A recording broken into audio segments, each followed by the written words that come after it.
Hello students, आज के special study explainer में आपका बहुत बहुत स्वागत है।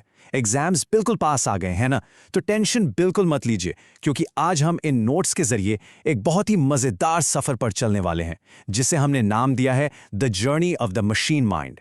मैं यहाँ आपको आर्टिफिशियल इंटेलिजेंस और डेटा के सारे कॉन्सेप्ट्स एकदम ईजिली समझाने के लिए हूँ, ताकि आप अपने आने वाले एग्जाम्स में बिल्कुल टॉप कर सकें। तो तैयार हैं आप? आज हम 6 मेन टॉपिक्स कवर करने वाले हैं। हम स्टार्ट करेंगे basics of AI and data से, फिर देखेंगे 3 मेन एआई डोमेन्स, उसके बाद हाउ एआई मेक्स प्रेडिक्शंस, फिर understanding and dividing data sets, और आखिर में कंप्यूटर विजन और नेचुरल लैंग्वेज प्रोसेसिंग यानी एनएलपी पर एक डीप डाइव लेंगे। तो चलिए फटाफट शुरू करते हैं। तो हमारा पहला टॉपिक है basics of AI and data, the foundation of the machine mind. सबसे पहले एक डायरेक्ट सवाल आप सभी से, ये आर्टिफिशियल इंटेलिजेंस आखिर है क्या चीज?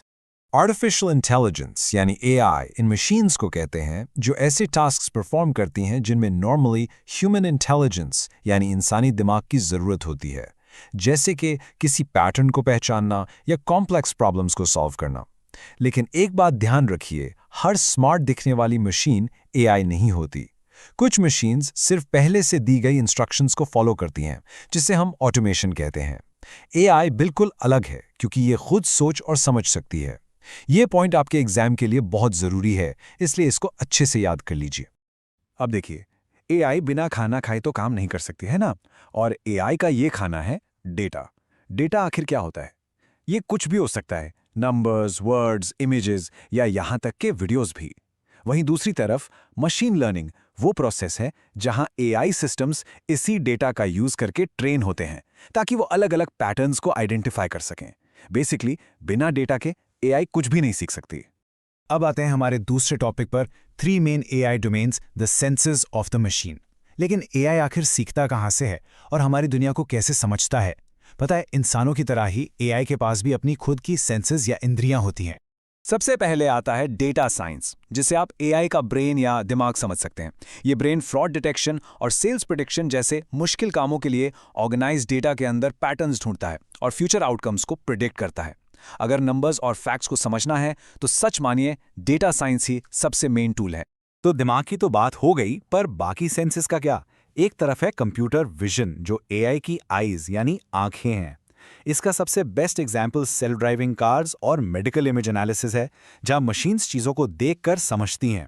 और दूसरी तरफ है नेचुरल लैंग्वेज प्रोसेसिंग या शॉर्ट में एनएलपी, जो एआई के माउथ एंड ईयर्स की तरह काम करता है। आपने चैटबॉट्स या लैंग्वेज ट्रांसलेशन तो यूज़ किया ही होगा, वो सब यही है।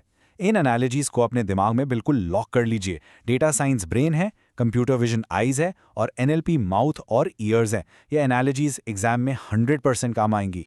चलिए अब आगे बढ़ते हैं टॉपिक 3 पर, how AI makes predictions, the learning process. AI future को कैसे प्रेडिक्ट करता है? मैं आपको बता दूं, प्रेडिक्शन कोई जादू टोना नहीं है, ये प्योरली लॉजिक और मैथमेटिक्स है, जो पास्ट डेटा पर बेस्ड होती है। एआई के पास 2 बहुत ही इंपॉर्टेंट प्रिडिक्टिव टेक्निक्स होती हैं, क्लासिफिकेशन और क्लस्टरिंग। क्लासिफिकेशन में हम डेटा को पहले से पता लेबल्स के हिसाब से सॉर्ट करते हैं, जैसे आपके ईमेल अकाउंट में स्पैम और इनबॉक्स को अलग अलग करना। लेकिन क्लस्टरिंग इससे बिल्कुल अलग है। इसमें पहले से कोई लेबल नहीं दिया होता। एआई खुद डेटा के अंदर सिमिलैरिटीज देखकर अपने आप ग्रुप्स बनाता है, जैसे शेप्स या एनिमल्स को उनकी कैरेक्टरिस्टिक्स के बेसिस पर ऑटोमेटिकली ग्रुप कर देना। हमारी तीसरी टेक्निक है रिग्रेशन, जो हमेशा न्यूमेरिकल वैल्यूज को प्रेडिक्ट करती है, जैसे साइज और लोकेशन के हिसाब से किसी घर का प्राइस प्रेडिक्ट करना। या फिर जरा सोचिए, पास्ट एग्जाम्स और आपके स्टडी टाइम को एनालाइज करके आपके आने वाले एग्जाम मार्क्स को प्रेडिक्ट करना। है ना बिल्कुल अमेजिंग? एक बार वापस क्लस्टरिंग पर आते हैं, जहां एआई बिना किसी लेबल्स के सिमिलर चीजों का ग्रुप बनाता है। क्या आपने कभी नोटिस किया है कि आपका फोन ऑटोमेटिकली एक ही इंसान की फोटोज का अलग फोल्डर बना देता है? या फिर वेदर ऐप्स हॉट, कोल्ड और रेनी डेज को किस तरह ग्रुप कर देती हैं? ये सब एआई क्लस्टरिंग का ही तो कमाल है। अब देखते हैं topic 4, understanding and dividing data sets, the text books. इसे ऐसे समझिए, अगर एआई एक स्टूडेंट है तो डेटा सेट्स उसकी टेक्स्ट बुक्स हैं, जिन्हें पढ़कर वो स्मार्ट बनता है। तो फिर ये टेक्स्ट बुक्स आखिर कितने टाइप्स की होती हैं? मेनली 5 टाइप्स हैं: न्यूमेरिकल, टेक्स्ट, मल्टीमीडिया जैसे इमेजेस और वीडियोस, टाइम सीरीज और स्पेशल जैसे आपका जीपीएस डेटा। आप इन 5 डेटा सेट टाइप्स को अलग अलग सब्जेक्ट्स की तरह याद रख सकते हैं जो एक एआई को पढ़ने पड़ते हैं। अब डेटा भी 2 तरह से पेश किया जा सकता है। एक होता है स्ट्रक्चर्ड डेटा, जो बिल्कुल नीट और क्लीन होता है, रोज और कॉलम्स में अरेंज्ड, बिल्कुल आपके स्कूल टाइम टेबल की तरह। और दूसरा होता है अनस्ट्रक्चर्ड डेटा, जो थोड़ा मेसी और डिसऑर्गेनाइज्ड होता है अपनी रॉ फॉर्म में। डेटा मिलने के बाद एआई का एक पूरा साइकिल चलता है। सबसे पहले डेटा कलेक्शन और क्लीनिंग होती है, फिर मॉडल की ट्रेनिंग होती है, और फाइनली कांस्टेंट इंप्रूवमेंट होता है, जिसे हम फीडबैक लूप्स कहते हैं। ये एआई के कंटिन्यूअसली सीखते रहने का तरीका है। एग्जाम्स के लिए ये एक बहुत ही क्रूशियल पॉइंट है। जब एआई को ट्रेन किया जाता है तो उसके डेटा सेट को हम 3 हिस्सों में डिवाइड करते हैं। इसे अपनी स्टूडेंट लाइफ से रिलेट करके देखिए। 60% ट्रेनिंग डेटा आपके मैथ नोट्स की तरह है, जहां से आप सीखते हैं। 20% वैलिडेशन डेटा आपके प्रैक्टिस सम्स हैं, जहां गलतियां ठीक की जाती हैं। और आखिरी 20% टेस्ट डेटा आपका फाइनल एग्जाम है, जहां एआई की असली समझ टेस्ट होती है। काफी आसान है समझना, है ना?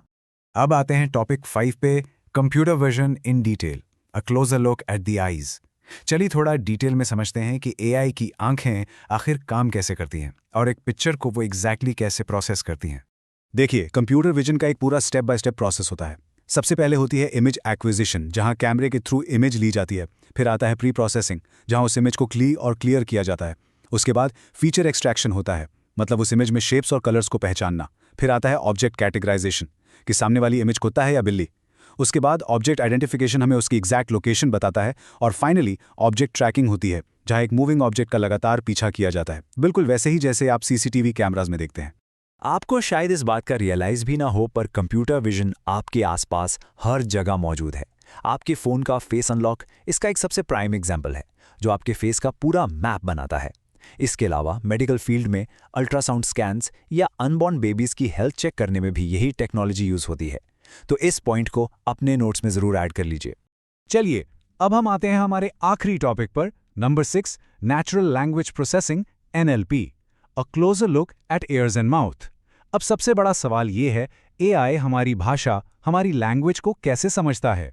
मानो या मानो, NLP के पीछे भी एक proper step by step process होता है। सबसे पहले आता है डेटा प्री प्रोसेसिंग, जहां वर्ड्स को क्लीन किया जाता है, एक्स्ट्रा पंक्चुएशन हटाई जाती है और टोकनाइजेशन का प्रोसेस होता है। फिर सिंटैक्स एंड सिमेंटिक्स चेक किए जाते हैं, जैसे क्या ग्रामर ठीक है, क्या सेंटेंस का मीनिंग और लॉजिक सही निकल रहा है। और आखिर में डीप लर्निंग मॉडल सेंटिमेंट और कॉन्टेक्स्ट को समझता है, यानी कि आप खुश होकर बोल रहे हैं या गुस्से में। हमारी डेली लाइफ में भी NLP के एग्जाम्पल्स बहुत ही कॉमन हैं। जब भी आप सिरी या अलेक्सा से बात करते हैं तो वो NLP ही तो यूज़ कर रहे होते हैं। कस्टमर सर्विस के चैटबॉट्स, आपकी ईमेल्स में स्पैम डिटेक्शन और बड़े बड़े डॉक्यूमेंट्स का टेक्स्ट समराइजेशन, ये सब कुछ NLP की वजह से ही पॉसिबल हो पाता है। और हाँ, सेंटिमेंट एनालिसिस को कभी मत भूलना, एग्जाम्स में इसके बारे में ज़रूर पूछा जा सकता है। तो दोस्तों, आज जब आप अपने फ़ोन या लैपटॉप को यूज़ करें तो एक सेकंड रुककर सोचिए, which AI domain do you use the most in your daily life? क्या आप सबसे ज़्यादा डेटा साइंस से इंटरैक्ट कर रहे हैं, कंप्यूटर विजन से, या फिर NLP से? मुझे पूरी उम्मीद है इस स्टडी एक्सप्लेनर से आपके एआई के सारे कॉन्सेप्ट्स एकदम क्लियर हो गए होंगे। बस इसी तरह पढ़ते रहिए, कीप लर्निंग, और आपके आने वाले एग्जाम्स के लिए मेरी तरफ से ऑल द वेरी बेस्ट।